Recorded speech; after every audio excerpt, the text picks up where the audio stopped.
Мен Аппазова Сағыныш Серікқызы, 20-шы балақай балабақшасында қазақ тілі мұғалімі, тәрбиеші қызметін атқарамын. Менің білім жолым Өмірхан Байқоңыров атындағы Жезқазған университетінде қазақ тілі әдебиеті кафедрасында білім алған болатынмын.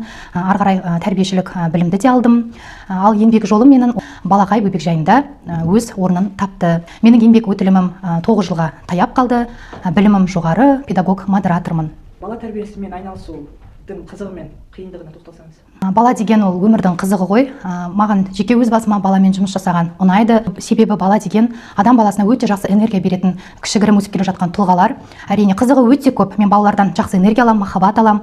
Балалармен бірге өзімді өсемін, балаларды дамыту жолында. Қызығы өте көп. Ал енді қиыншылық жағы да бар. Ол қай жақ десеңіздер, балаға деген жауапкершілік. Балаға деген сол баланы жақсы тұлға қылып шығара алсам, күнде бала осы балабақша табалдырығын аттаған кезде, үйлеріне кетер кезде бір дүние үйренсе екен деген бір мақсатпен іштегі бір кішігірім бір уайым болады. Және де енді бала деген әр үйдің бір аманаты, сол себептен балаға жақсы қарауға, жақсы адам қылып шығаруға талпынамын.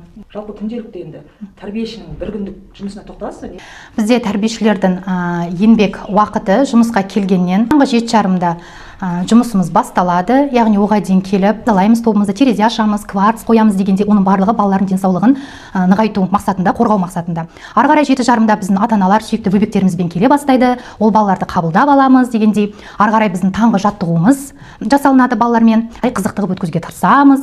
Ары қарай біздің таңғы асымыз келеді. Балаларымыздың таңғы астан кейін біздің өзіміздің ұйымдасқан сабағымыз өтеді балалармен. Көп ата-ана енді біле қоймайды, бірақ дегенмен де бізде бір күннің өзінде қаншама сабақ оқытылады балаларға. Яғни білім береміз. Одан кейінгі бос уақыттарда балалармен серуенге шығамыз. Ауа райы болып жатқан кезде біз міндетті түрде денсаулықты нығайту мақсатында серуенге шығамыз. Серуеннен келген соң жуынамыз, яғни баршаңызға мәлім гигиеналық талаптарды орындаймыз. Түскі ұйқыға жатамыз. Ұйқыдан кейінгі уақыт бұдан тұрады балалар.